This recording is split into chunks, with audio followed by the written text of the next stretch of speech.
seem to hate ya, that you's a true player. Took the homies, getting money, playing fellas like dummies. You gotta come up in your waist, please don't shoot up the place. Cause I see some ladies. All right. Hey, how's everybody doing tonight? We're back. We haven't been here for a couple weeks. This is Let's Talk Phys Ed. I am your host, Jason Steele. With me, as always, this beanie wearing brother from another mother, Tanner Rose. Tanner, how's it going? Things are good. I've been checking out I Tweet PE lately, getting a little more action. So people are starting to tweet some photos.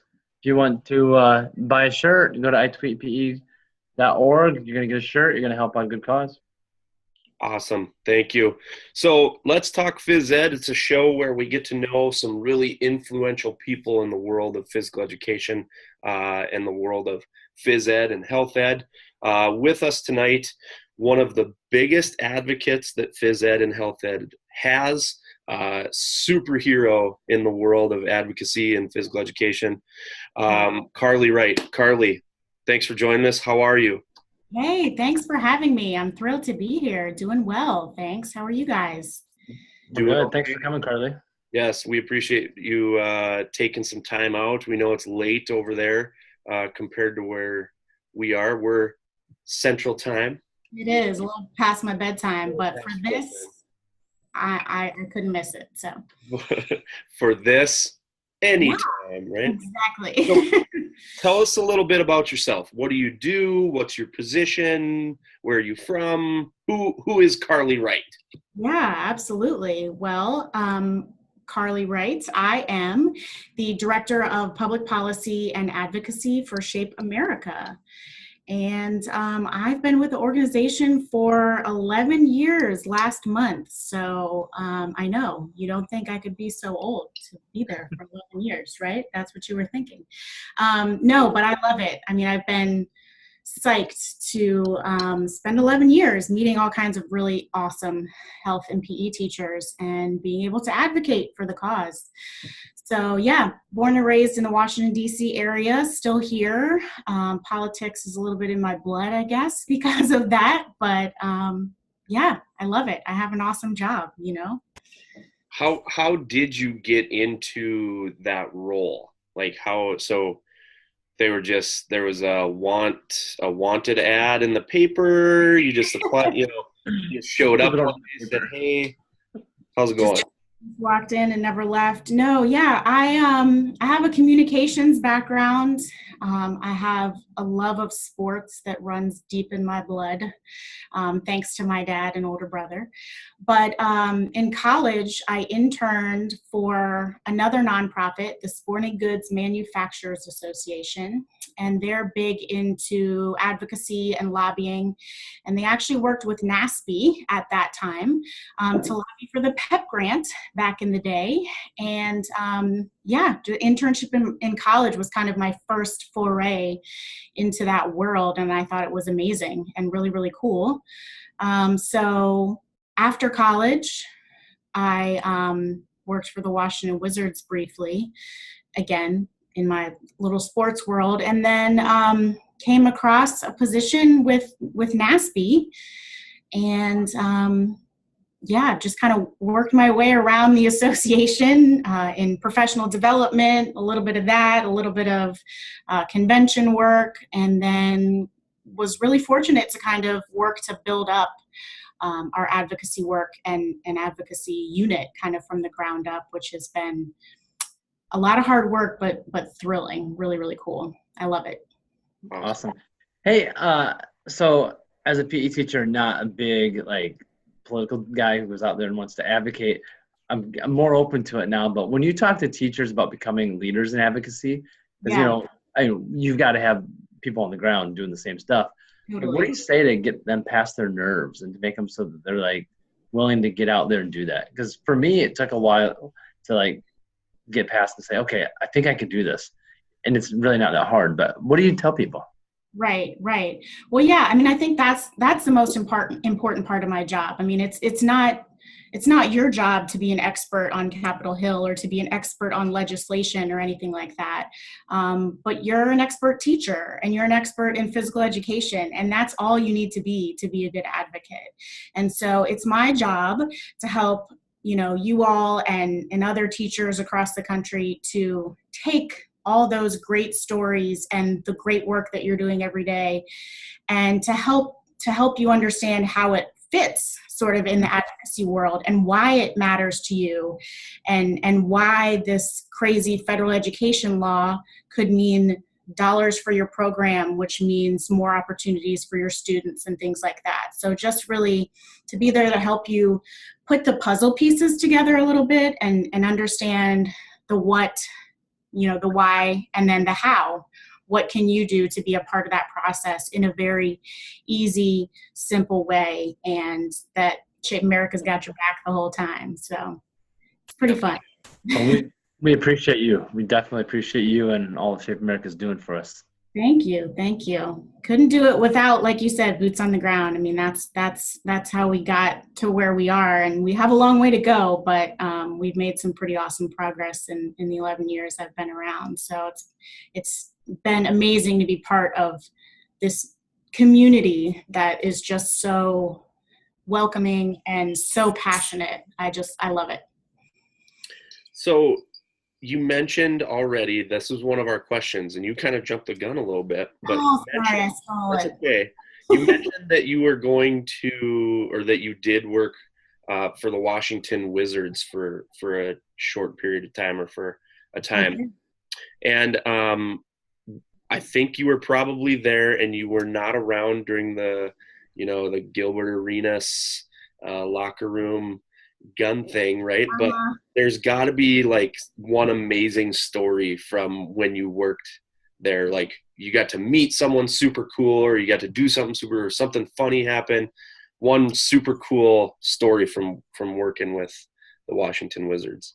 Yeah. So I've been going to games with my dad back, since they were the Bullets. Bernard King was my first favorite player, so I go back pretty far. I used to wear a Bullets jersey too. Mine was Chris Webber. Nice. Okay. Yeah. See, I'm not a basketball guy, so I didn't. I was 12 though.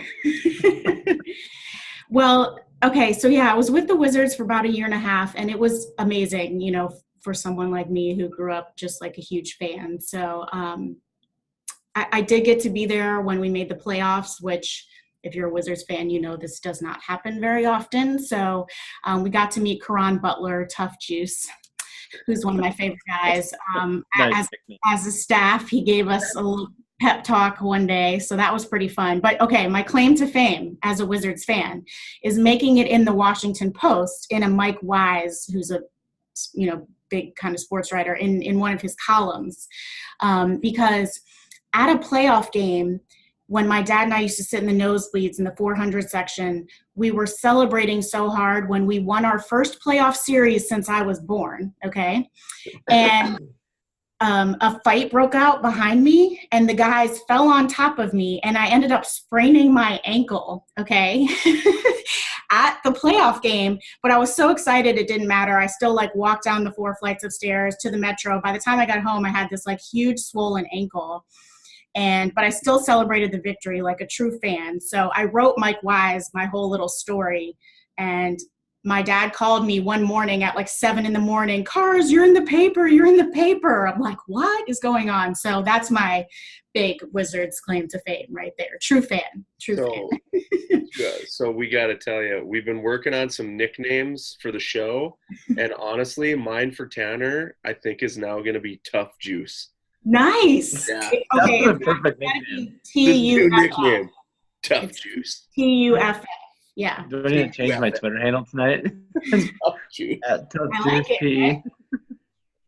All right. I'll make sure to do that.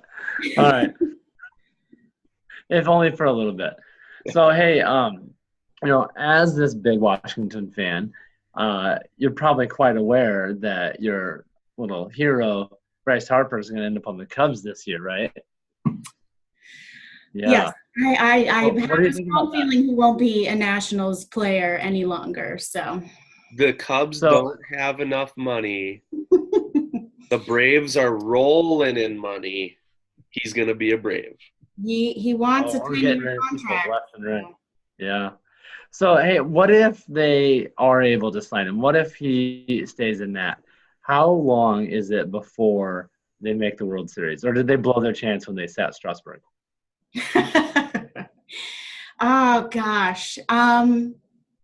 Okay, so to be a DC sports fan is to endure a lot of losing. I've learned that over the years, unfortunately. We do have a Stanley Cup, though. You do have a Stanley Cup. And they partied like there was no tomorrow, which was pretty fun to watch. But I honestly, I think we've kind of missed our shot. We missed the sweet spot of just having such an awesome team. And, you know, Bryce has underperformed these past couple years, and it's been really frustrating to watch. You know, I think Anthony Rendon is awesome, but some of those pieces are kind of starting to slip away at this point. So it's kind of sad. Well, it's too bad. We're hoping he flips into Chicago. So being in the advocacy part of Shape America, I am very, I don't know the right way to word this. I don't understand ESSA. I don't get it. I don't get how we can make it work for us. Can you give us like ESSA for dummies for me and Tough Juice? Sure. Now we got to come up with another one. Jay Smooth, that's what we call Jay Smith, who plays for us, just saying. Not the first time I've been called Jay Smooth, so. Yeah, ESSA for Dummies, absolutely. That's my full-time job right there. ESSA for Dummies. 1 minute ESSA for Dummies. How does it work? Give her 2. Okay, we'll give you 2. Well, it's our new federal education law, which basically sets the framework for elementary and secondary education, as well as the framework for funding for elementary and secondary education across the United States. And, you know, really why federal education law came into play was it's a civil rights law. And so the goal of that is to bring in supports and extra funding, particularly for low-income schools and lower-income areas, to try to bridge some of those gaps in education, right? So as Congress passes, you know, different versions of this law, now we're under the Every Student Succeeds Act, and this is super exciting for us because we worked for almost 10 years to get health education, physical education actually represented in the law for the first time. The PEP grant was really the only thing we've ever had. So we are now part of a well-rounded education, which really puts us on a level playing field with other subject areas and makes health and physical education eligible for federal education dollars. When it comes to, you know, program supports, curriculum, equipment, professional development, which is super, super exciting, I think, for our teachers. So, yeah, I mean, it again puts us on a level playing field where on the ground, states and school districts are able to make decisions about how they want to support a well-rounded education, and that health and physical education need to be a part of that. So if you're a teacher in a school, this means that you can go to your principal, or you can go to your federal funding director or your title coordinator and say, you know, how much money are we getting in Title I for low-income schools, Title II for professional development, or my personal favorite, Title IV Part A, which is that new block grant that specifically supports health and physical education, where there's just a ton of opportunity to look at things differently and to figure out how we fit into the larger equation for education. You know, there's so much talk around school safety and social emotional learning. And I think we're finally starting to see schools realize that health and PE have to be a part of that. Yes. You know, we're talking about, you know, social emotional learning and mental health supports and things like that. You know, that conversation about a well-rounded education has really changed that. So it gives us opportunity on the ground is what it gives us. So that's why it's super important that we get the word out to everybody. And my favorite quote about ESSA is, when it comes to ESSA, this is not the prom, don't wait to be asked because you probably won't. Nobody's going to come knock on your door and say, hey, we've got $10,000 in federal education funding. Do you want it, Jason? Jason, my bad. But I promise you, if you go and start having those conversations, and opening up some doors, things will start to happen. So it's exciting. Awesome. I think that clears it up. That does. I'm going to ring the doorbell in my principal's office tomorrow and ask $10,000. I am also. This is tough juice coming through. Like, Jay Smooth needs a new pair of Nikes. Come on. Don't help me teach. I don't think it'll work for that. So, hey, speaking of Nikes, can you tell us about Big Feet? Oh can my you tell us about I did not plan this, but I'm wearing my Big Feet shirt right now. Good window there, Tanner. Yeah. We're getting so much better. Our transitions from Our question to question. transitions are so smooth now. Virtual high five, They're Jason. Nice work. Nice.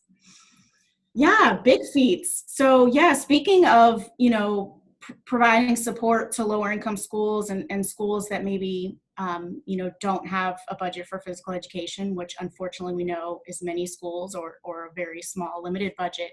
So yeah, we're really excited to be launching our first ever virtual race as Shape America. And, that's the cool thing about it is it's a virtual race. So it can be done anywhere, anytime within, the window of our virtual race.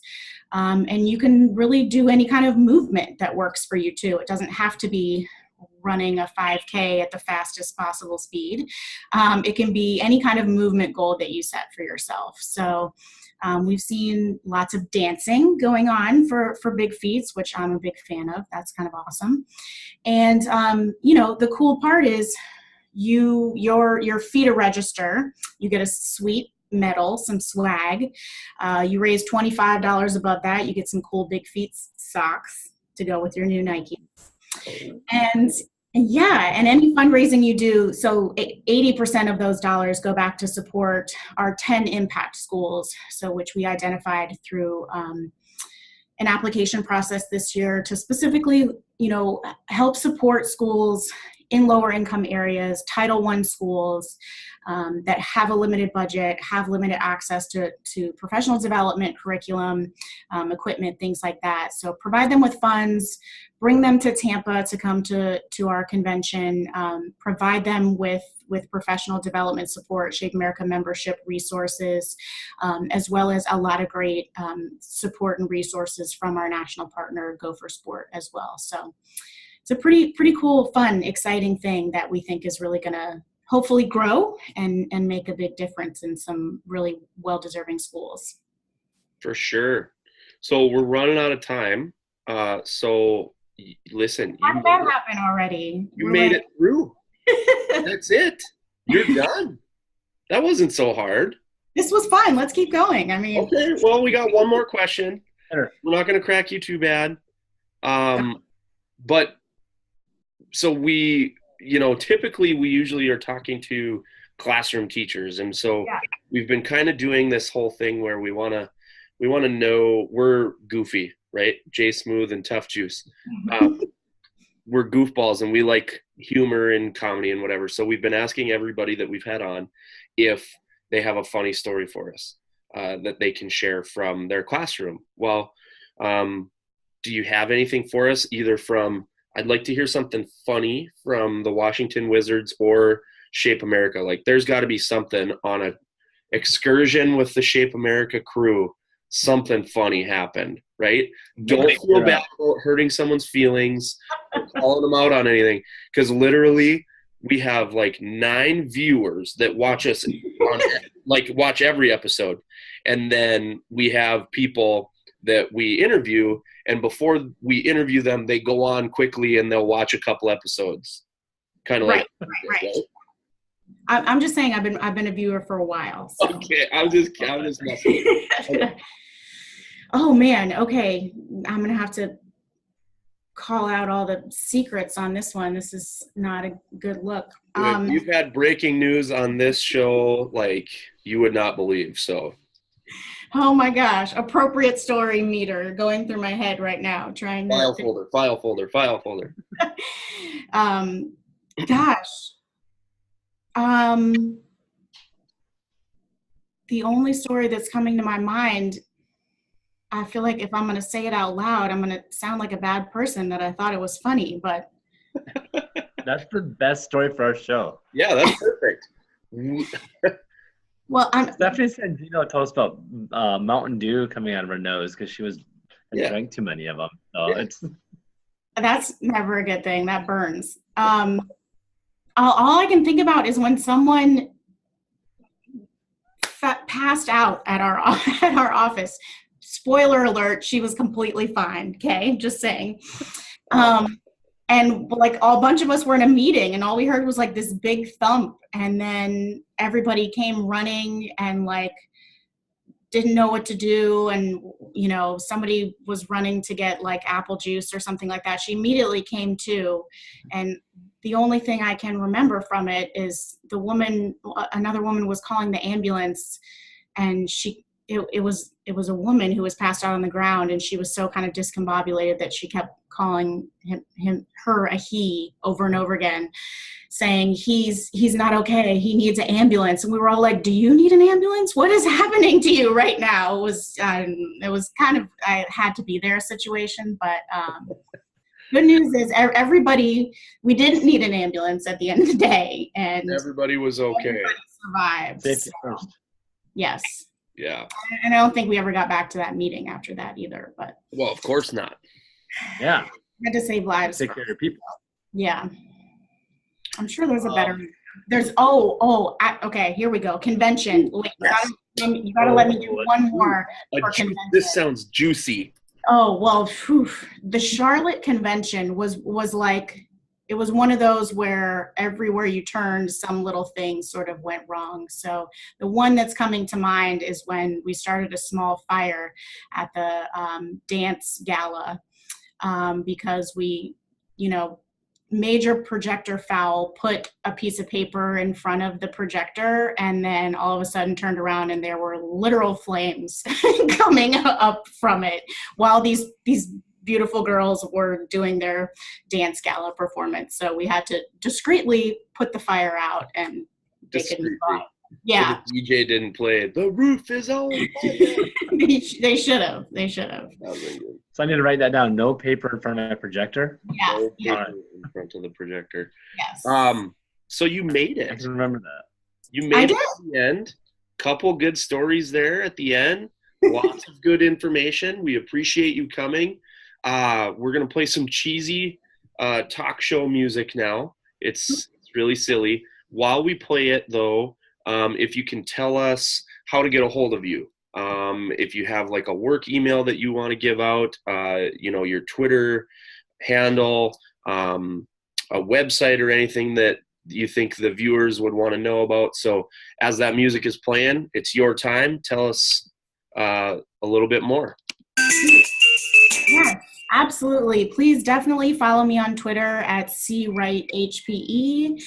Please reach out to me. We are absolutely here to help you with all of your advocacy needs as you're meeting with your principal, all of that. Please don't hesitate to reach out. We have resources for you, shapeamerica.org/advocacy, all kinds of good stuff, state advocacy toolkits. Email me, cwright@shapeamerica.org. And can't wait to meet you all. Boom! That's it. We are done. Season 2, episode 10 in the books. Thanks for joining us tonight, everybody. Jason. Tough juice out. Tough juice. C-Wright. Peace. We're out.